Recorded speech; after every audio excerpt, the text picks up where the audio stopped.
Poucos ouvem, mas Samuel ouviu a voz de Deus. Eu quero falar hoje com vocês aqui sobre o profeta Samuel. Ele é uma pessoa muito emblemática na Bíblia. Eu não vou falar ele é o mais emblemático, é o mais importante, porque Deus ele colocou pessoas maravilhosas para e escreveu sobre elas para nos trazer ensinamentos ricos e preciosos para a nossa vida, né? Então, o Samuel é um profeta que Deus dedicou dois livros para ele, primeira e segunda Samuel. Eu aconselho bastante a vocês lerem, porque são histórias maravilhosas, né? E Samuel, ele marca um período de transição entre juízes e reis. O que quer dizer isso, né? Teve uma época que Israel não tinha rei, não tinha nada. Diz até aqui, quer ver? Ó, eu vou ler um texto para vocês aqui, que está o último capítulo. Naqueles dias, último versículo do livro de Juízes. Naqueles dias não havia rei em Israel, cada um fazia o que lhe parecia certo. Qual que era a função? O que eram os juízes, né? Qual que era a função de um juiz? E por que existia juiz? Primeiro que era assim, o povo caía em pecado. Pecado, pecado, pecado. Aí o povo era oprimido. Deus levantava uma nação ao redor para ir lá e oprimir o povo de Israel. Aí o povo clamava, Senhor, olha, nós erramos, nós pecamos e tal, me perdoe, não sei o quê. Aí Deus levantava um juiz. Aí esse juiz colocava, fazia o que ele tinha que fazer. Qual era a função de um juiz?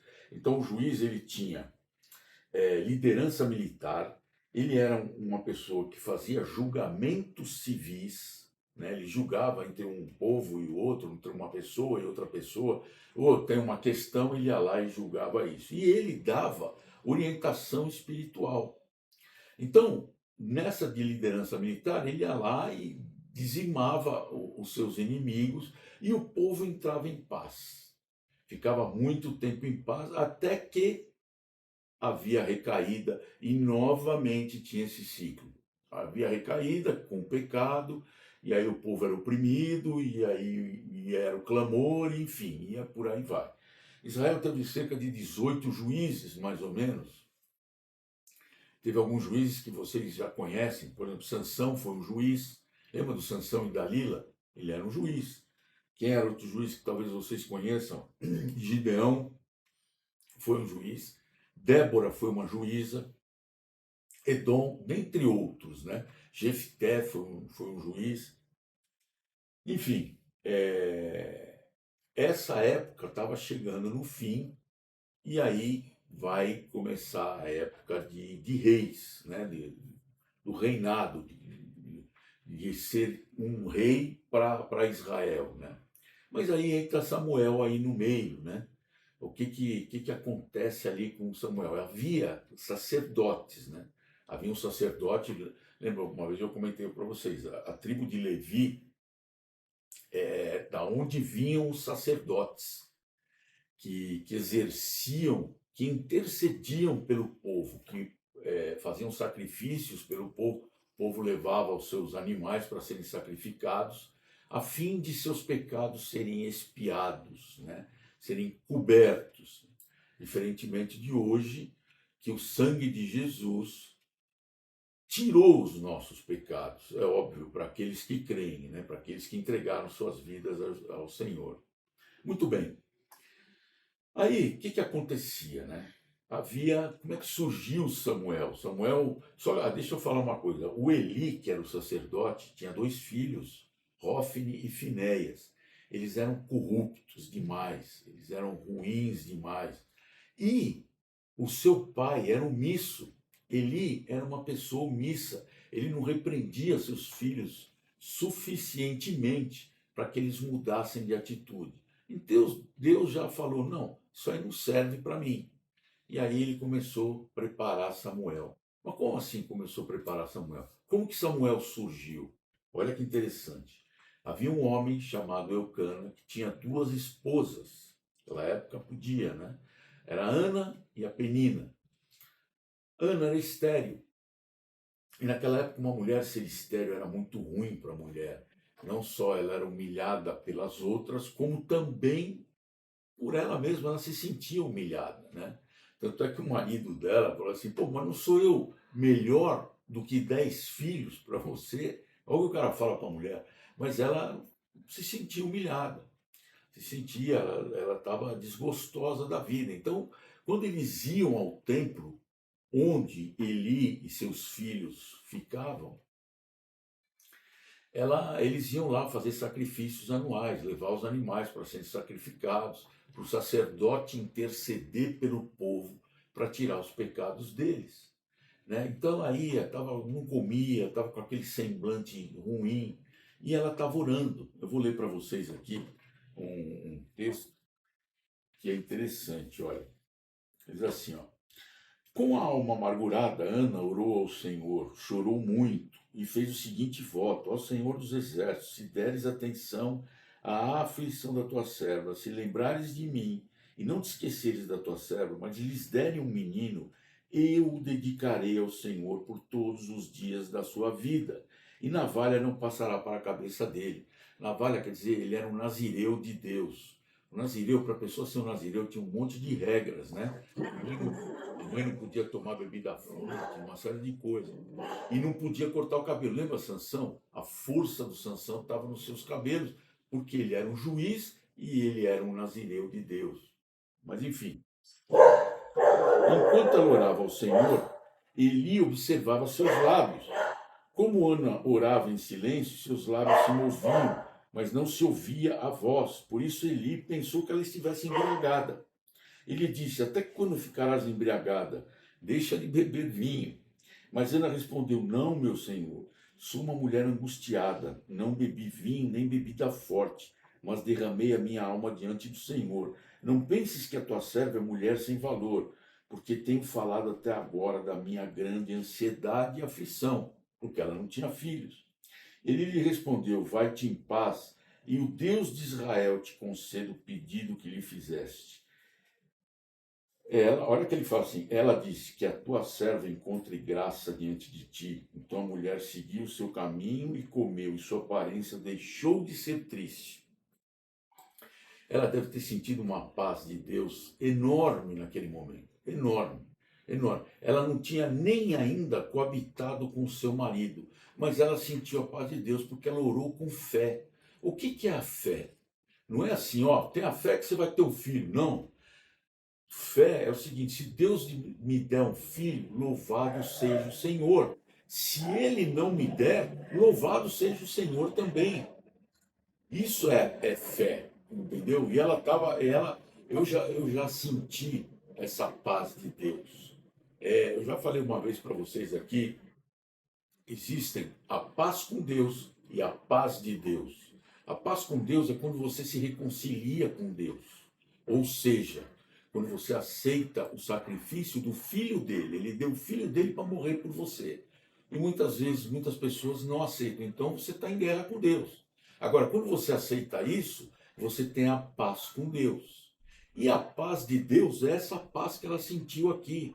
Você sente um alívio no coração, uma leveza, uma coisa fantástica, uma coisa gostosa de sentir. Mas fecha parênteses. Então ela foi embora, foi para casa, comeu. Chegar em casa, o livro aqui continua a história. O seu marido, Eucana, coabitou com ela e ela engravidou. Ela concebeu o Samuel. E ela falou, olha, você viu aqui que ela consagrou Samuel antes mesmo dele ser concebido. O que significa consagrar? Consagrar é separar para Deus. Ela separou ele para Deus. Inclusive, o nome Samuel é pedido ao Senhor. Ela pediu ao Senhor. Interessante isso, né? Ana era estéril e humilhada. Se sentia humilhada e humilhada. A Penina, que era outra esposa do marido, ela humilhava ela, que a Bíblia diz que ela humilhava ela. Orava com angústia, mas, sobretudo, com fé. Interessante isso, né? E consagra o Samuelzinho antes mesmo dele ser concebido. Coisa fantástica isso, né? Mas enfim, Samuel nasceu e ela falou: quando Samuel nascer, eu vou dar ele para o Senhor. Ela levou ele para o templo de volta, né? Quando ele desmamar. A gente não sabe ao certo aqui quando uma criança naquela época desmamava. Alguns comentaristas dizem de 6 a 7 anos, quando ele tinha 6 ou 7 anos de idade, ela levou ele para o templo e deixou ele lá. Ela consagrou, ela falou, eu pedi ao Senhor. Depois ela teve outros filhos e filhas. Ela deixou Samuel lá, que vivia com quem? Com Eli. Era um sacerdote, já era velho, mas Eli ensinava tudo para Samuel lá, para ele. E um dia, eu vou ler esse texto aqui para você, Deus chamou Samuel. E ele ouviu quando ninguém mais ouvia a voz de Deus. Eli não ouvia mais a voz de Deus.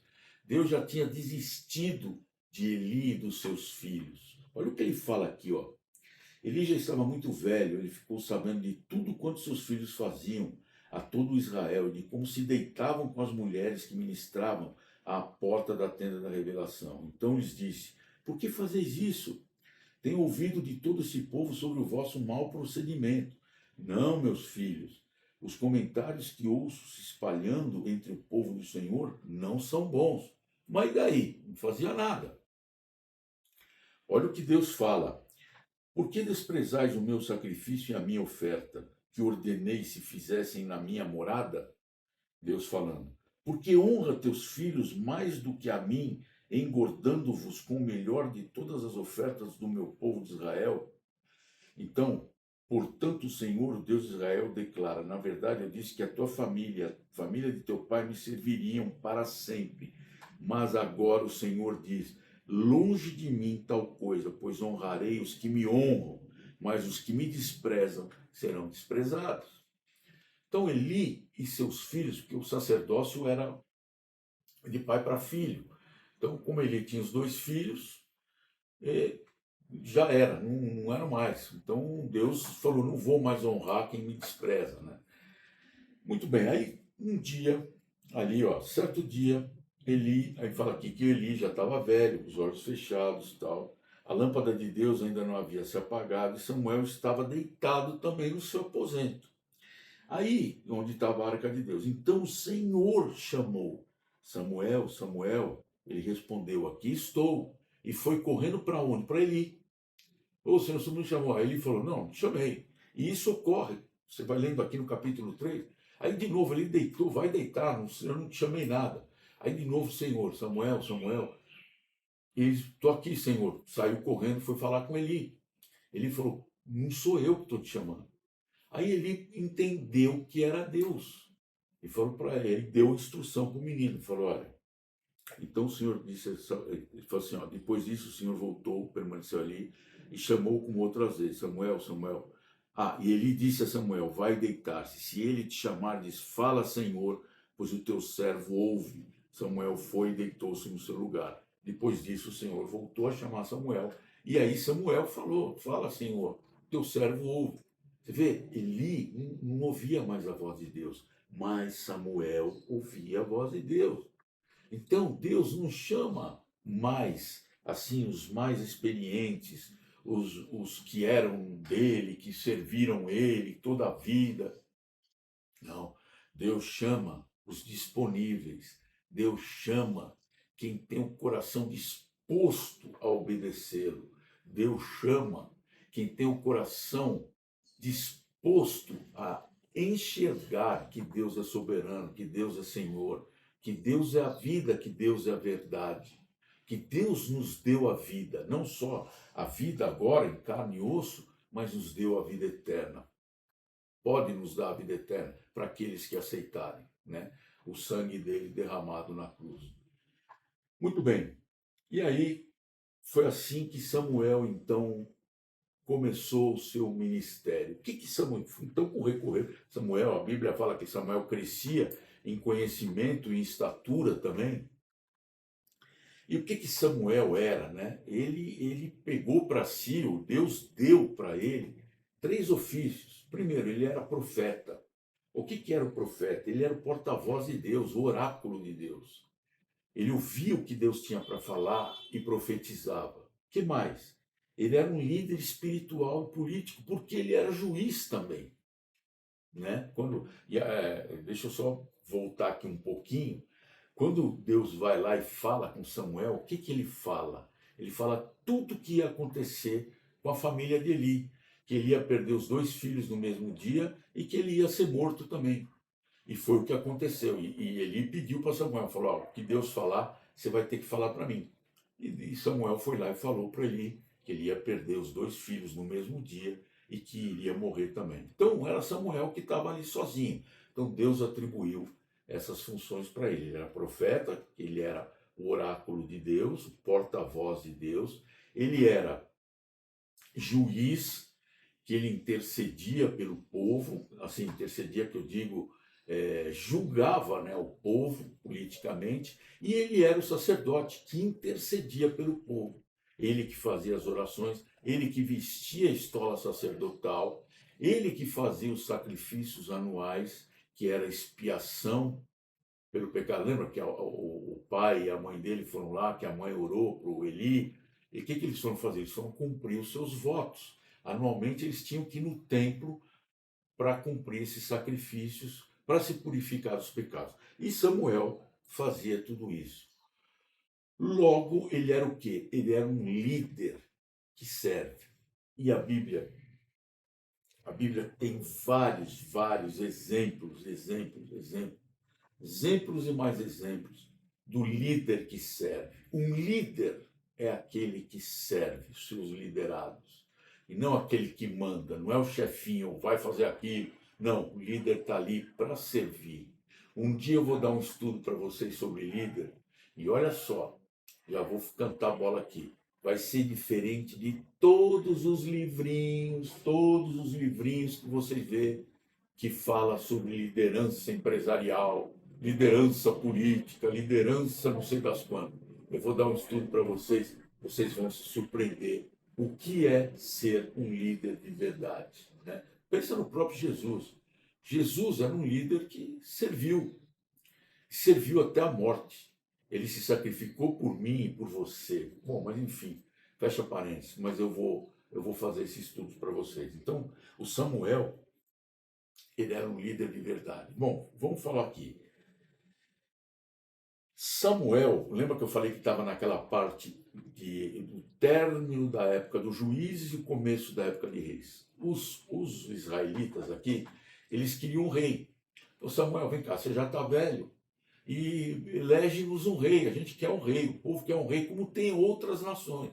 E Samuel foi falar com Deus. E falava com Deus, Senhor, o povo pede um rei. E o Deus falou para ele, Samuel, fica tranquilo, porque o povo não rejeitou a ti, o povo rejeitou a mim, porque quem era o rei de Israel? Era o próprio Deus. Mas o povo queria, não, todas as nações têm rei, nós queremos também ter um rei. Então, Deus foi lá e falou, Samuel, não fica triste, porque o povo rejeitou a mim. Aí, então trouxeram todas as tribos lá, vamos escolher rei, escolheram Saul. Então, Samuel ungiu, ele era a pessoa que tinha dado por Deus para ungir Saul como rei. Saul era um cara bonito. Ele devia ser um cara bonito, porque a Bíblia fala que ele era um cara bonito, ele era um cara alto, ele se sobressaía do ombro para cima de qualquer pessoa. E ele devia ser uma pessoa, ele era um bravo que eu digo assim, guerreiro. Ele era um cara corajoso, ele se empenhou em muitas batalhas para Deus e as venceu, só que ele não obedecia o que Deus falava. Samuel, ele era um profeta, ele era um oráculo de Deus. Deus falava para Saul o que ele tinha que fazer. Saul, você tem que fazer isso, você tem que esperar 7 dias para eu ir lá naquele lugar, e aí eu vou orar com você, e a gente vai sacrificar para Deus ali. Vai cumprir o voto de Deus ali. E Saul não obedecia. Chegou nesse dia, Saul não esperou 7 dias, estava quase chegando. Isso é uma coisa interessante. Deus Samuel falou, daqui 7 dias eu estou lá. Sei lá, vamos supor que os 7 dias, quando que termina hoje? Termina meia-noite. Quando chegou, 1 hora da tarde, Saul falou, Samuel não vem mesmo, então o povo já está indo embora, e ele se justificava, né? Aí, quando Samuel chegou dentro do 7º dia, falou, o que você fez? Saul pôs a estola sacerdotal, ele não era sacerdote, ele não tinha essa permissão de fazer isso. E aí, Deus já se retirou dele. E outras coisas mais que o livro vai comentando aqui, que Saul fez, que fez com que Deus se desagradasse e se retirasse dele e escolhesse outro rei. Então, quero dizer para você assim, quem foi o outro rei escolhido? Davi. Já falamos algumas vezes dele aqui. Só que aí Deus falou assim, não, o homem escolhe pela aparência. Esse daí é bonitão, tal, vai me servir bem. Mas Deus escolhe pelo coração. Escolheu Davi, que era um homem segundo o coração de Deus. A gente comenta aqui, por que segundo o coração de Deus? Porque fazia todas as vontades de Deus. E Samuel ungiu a Davi também. Né? Olha só, então Samuel, olha a importância desse homem. Ele ungiu Saul e ungiu Davi também. Então, o que a gente pode aprender aqui com Samuel? Ele tinha uma vida de oração intensa, intensa. Se você quer se relacionar com Deus, você tem que orar. Deus, ele fala conosco através da sua palavra. E nós falamos com Deus através das nossas orações. E não é vãs repetições, é oração. Você vai falar, Senhor, eu estou triste, estou chateado, estou agoniado, quero te dar graça, quero te agradecer pela vida que o Senhor me deu, quero te agradecer pelo pão que o Senhor tem dado todos os dias para nós, para mim, para minha família. É assim que a gente se relaciona, temos que ter uma vida. Você não se relaciona com a sua mulher, você não se relaciona com seus filhos, com sua esposa, com seu marido. Você se relaciona o quê? Conversando. Se você para de conversar, é que nem você tem um amigo, vamos supor, você tem um amigo de infância que vocês viviam juntos, jogavam bola, era desde de manhã até de noite você estava com o teu amigo, com a tua amiga. Pô, aí cada um foi para um lugar, foi para escolas diferentes, faculdades diferentes, e você se encontra de novo com aquele seu amigo. Acabou aquela intimidade. Por quê? Vocês não têm mais comunicação. Né? Tudo bem, vocês podem até reatar de novo aquela amizade, voltar a se comunicar, mas aquela intimidade que existia antes não existe mais. Por quê? Porque a comunicação foi cortada. Então é assim que a gente tem que se comunicar, vida de oração com Deus. Ele era sensível à voz de Deus. Escuta o que Deus está te falando. Se você pertence a Deus, se você está em paz com Deus, se você entregou sua vida a Deus, ouça o que Deus tem que falar. Nunca fala assim, eu segui o meu coração. A Bíblia em Jeremias fala o seguinte, o coração é extremamente corrupto. Corrupto. Não siga o seu coração. Seu coração vai falar as tuas vontades e não as vontades de Deus. Pensa nisso. Agora, se você não é de Deus, não adianta, você nunca vai ouvir a voz dele mesmo. Mas queira fazer parte dessa família. Se entregue a Deus para você ouvir a voz dele, para você sentir essa paz que Ana sentiu e que eu falei, que eu testemunhei para você, que eu sinto essa paz também, de vez em quando. Samuel, o que mais que a gente pode aprender? Samuel, ele era fiel, mesmo sendo rejeitado. O povo rejeitou. Não, você está velho, não serve mais para nada. Queremos um rei. Elege-nos um rei aí, arruma um rei para nós. Samuel, ele era fiel, foi colocar isso para Deus. Ele podia falar, servi tanto esse povo, e serviu. Foi juiz, foi profeta, foi sacerdote, e o povo rejeitou. E ele era fiel a Deus mesmo assim. Teve coragem para confrontar reis, ele confrontou tanto a Saul quanto a Davi quando precisou ser confrontado. Não faz isso, faz aquilo. Olha, Deus já se retirou de você, Saul, porque você errou, você pisou na bola. Ele foi corajoso, teve coragem de enfrentar reis. E, sobretudo, o que ele era? Humilde. Uma pessoa muito humilde, um cara poderoso desse. um cara com esses ofícios todos, um cara com essa liderança toda, um cara importante como ele, era humilde que só ele. Interessante isso, né? A gente tem que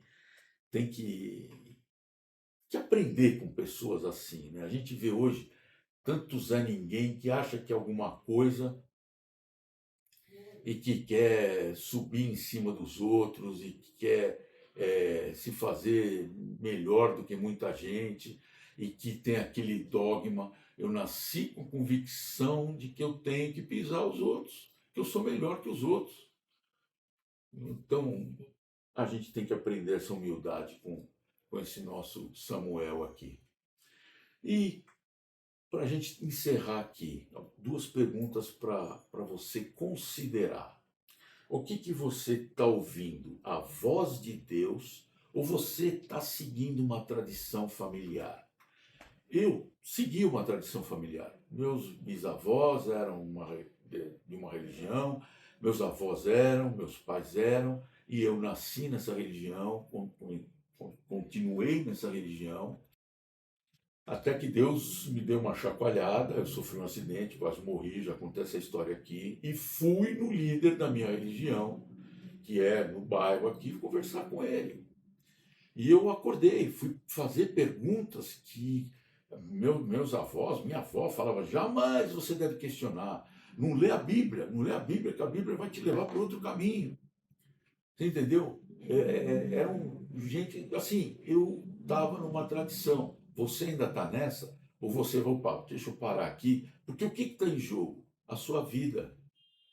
Sua vida agora em vida e sua vida eterna, né? Então, pensa nisso, pensa nisso. E outra coisa, né? Você prefere agradar todas essas pessoas ou obedecer a Deus? Eu já ouvi pessoas falar assim: ah, não, porque eu não vou mudar agora, porque meus filhos, eu tenho tantos filhos, tantos são dessa religião, ah, mas outros tantos se converteram. Ah, não, mas eu não vou deixar eles, né? Ou, ah, não, vou continuar seguindo, embora eu tenha ouvido, embora eu tenha comprovado, embora eu tenha mostrado.